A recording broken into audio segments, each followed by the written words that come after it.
Halo, Assalamualaikum. Bagaimana kabarnya hari ini? Kami doakan agar senantiasa sehat selalu.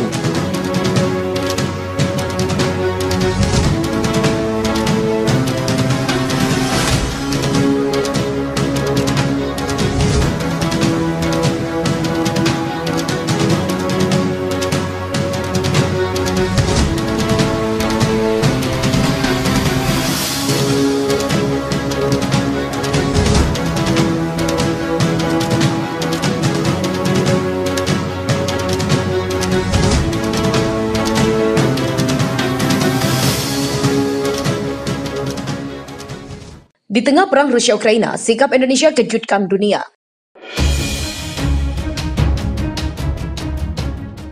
Direktur Eropa II Kementerian Luar Negeri Winardi Hanafillaki mengatakan Indonesia konsisten dengan prinsip bebas aktif dalam menyikapi krisis yang terjadi di Ukraina. Bebas aktif bukan berarti netral, akan tetapi juga memberikan sumbangan baik dalam membentuk pemikiran maupun bantuan terhadap penyelesaian konflik. Menurutnya, prinsip bebas aktif tidak identik dengan sikap netral, melainkan bebas bersikap sesuai dengan kepentingan nasional. Sikap Indonesia juga bukan sekedar mengikuti negara lain, melainkan kepentingan untuk menyuarakan pentingnya penghormatan terhadap norma hukum internasional. Kemudian di Indonesia juga terus mendorong agar penggunaan kekuatan dapat dihentikan dan semua pihak dapat menyelesaikan sengketa. Ia mengaku Indonesia memiliki langkah terbaik terhadap situasi tersebut adalah dengan deeskalasi, sehingga proses perundingan dapat berjalan lebih efektif dan memungkinkan dibukanya jalur kemanusiaan. Pemerintah juga menghimbau masyarakat untuk mencermati isu Ukraina dengan bijak agar tak menimbulkan perpecahan di antara sesama bangsa Indonesia. Dia meminta untuk kembali menuturkan posisi Indonesia dalam krisis Ukraina tetap tak membela siapapun. Peneliti studi Rusia dan Eropa Timur di Hubungan Internasional Universitas Airlangga Surabaya, Radityo Dharma Putra menilai sikap warga Indonesia terhadap invasi Rusia ke Ukraina berbeda dengan sikap pemerintah Indonesia. Pemerintah Indonesia bersama 141 negara mendukung kecaman terhadap agresi Rusia melalui resolusi PBB. Namun sikap warga Indonesia justru cenderung mendukung invasi Rusia ke Ukraina. Pasalnya, sikap politik warga Indonesia yang cenderung anti Amerika Serikat dan anti Barat. Radit menilai masyarakat Indonesia akan berpihak kepada siapa saja yang dianggap berseberangan dengan Amerika. Ia menyebut pandangan itu tidak hanya terjadi di Indonesia, namun juga di negara lain. Lebih lanjut, dia juga menilai masyarakat Indonesia lebih menyukai sosok pemimpin yang kuat dan tegas seperti Presiden Rusia Vladimir Putin. Dia pun melihat kecenderungan masyarakat Indonesia yang menilai sosok Putin seperti Presiden pertama RI Soekarno yang sama-sama tegas, serta tokoh militer Prabowo Subianto. Sementara masyarakat Indonesia melihat sosok Presiden Ukraina Volodymyr Zelensky kurang tegas karena merupakan mantan komedian. Indonesia tentu saja juga tak bisa lolos dari dampak perang Rusia-Ukraina yang masih terjadi hingga saat ini. Tapi tak hanya Indonesia, Presiden Joko Widodo mengatakan perang antara Ukraina dengan Rusia membuat semua negara ikut pusing. Jokowi mengaku dihubungi oleh Kanselir Jerman Olaf Scholz dan juga Perdana Menteri Jepang Fumio Kishida beberapa hari lalu. Jokowi mengungkap bahwa para pemimpin dunia itu juga mengeluhkan hal yang sama. Jokowi mengatakan bahwa kondisi ini memperparah ketidakpastian yang sudah terjadi karena revolusi industri 4.0 dan juga pandemi COVID. Jokowi menyampaikan perang mempersulit pengelolaan ekonomi dan menurutnya perang Rusia-Ukraina juga telah memicu lonjakan harga minyak mencapai 130 per barel. Selain itu, perang di Eropa Timur telah memicu lonjakan harga pangan. Dia juga menyebut harga makanan di Rusia naik 12%, di Amerika Serikat 6,9% dan di Turki 3%. Jokowi menyebut bahwa ancaman serupa membayangi Indonesia, namun pemerintah masih terus berupaya mencegah kenaikan harga terjadi. Namun Jokowi menyebut bahwa pihaknya berhasil menjalani dan mengelola keuangan dengan baik meski melewati berbagai tantangan dibanding dengan negara lain.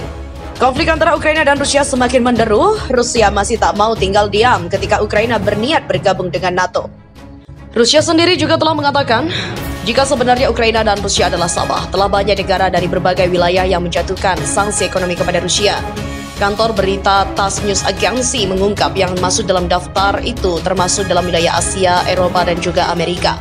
Negara-negara yang dianggap tidak bersama dengan Rusia yaitu Amerika. Karena adanya perang yang terjadi, tak sedikit publik yang menyoroti peperangan ini, termasuk pengamat asal Indonesia Dina Sulaiman, seorang pakar dari jurusan Hubungan Internasional Universitas Pajajaran atau UNPAD. Menurutnya, keberanian masyarakat Indonesia untuk menentang hegemoni Amerika membuat Vladimir Putin kagum. Namun ada alasan lain menurut Dina Sulaiman mengapa umat Islam mendukung Rusia dalam invasi Ukraina. Banyak yang percaya pada hadis Nabi bahwa menjelang akhir zaman sebuah negara yang dikenal sebagai Rum, yang biasanya diartikan sebagai Rusia, akan bergabung dengan umat Islam untuk melawan musuh besar. Sedangkan Radityo Dharma Putra, kandidat doktor dalam ilmu politik di Institut Politik Johanskite Universitas Tartu, Estonia, mengatakan jika Rusia sudah berusaha meningkatkan citranya untuk menjalin hubungan dengan perang Muslim dunia setelah perang Chechnya kedua pada tahun 2000. Rusia sudah berusaha meningkatkan citranya untuk menjalin hubungan dengan para Muslim dunia setelah perang Chechnya kedua pada tahun 2000. Dilansir dari Pikiran Rakyat, dalam pakar UNPAD sebut Vladimir Putin kagumi rakyat Indonesia yang berani menentang hegemoni AS. Komentar Kadyrov diliput di media berbahasa Indonesia dan dia dipandang sebagai ikon Muslim. Hidup kita lebih asyik tanpa mereka, kita lebih berdaulat, kita lebih merdeka, katanya. Demikian kesimpulan pernyataan terbaru Presiden Rusia Vladimir Putin menanggapi sanksi ekonomi bertubi-tubi Rusia dari Amerika dan Barat terkait dengan serangan ke Ukraina. Presiden Vladimir Putin mengatakan pada hari Kamis bahwa sanksi dari Amerika dan Barat akan berbalik kepada mereka. Putin menjanjikan Rusia akan pulih lebih cepat. Sebaliknya, Amerika dan Barat akan menderita akibat sanksi ini. Mereka juga sudah rasakan saat ini harga pangan dan energi yang lebih tinggi dan Moskow akan menyelesaikan masalahnya dan muncul lebih kuat, kata Putin dikutip dari tribuntimur.com.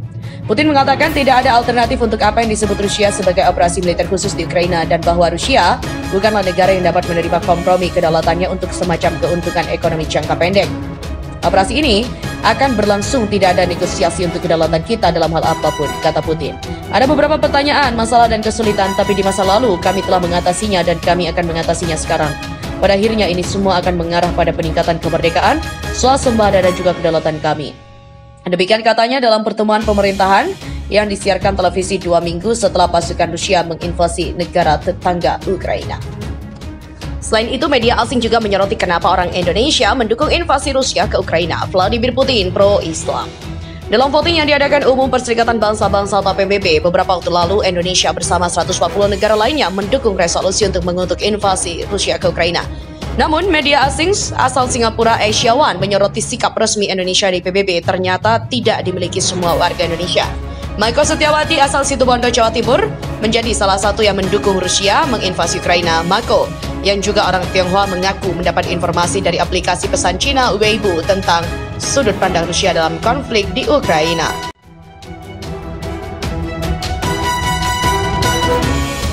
Jangan lupa like dan subscribe karena masih banyak informasi militer menarik lainnya yang akan kami bahas.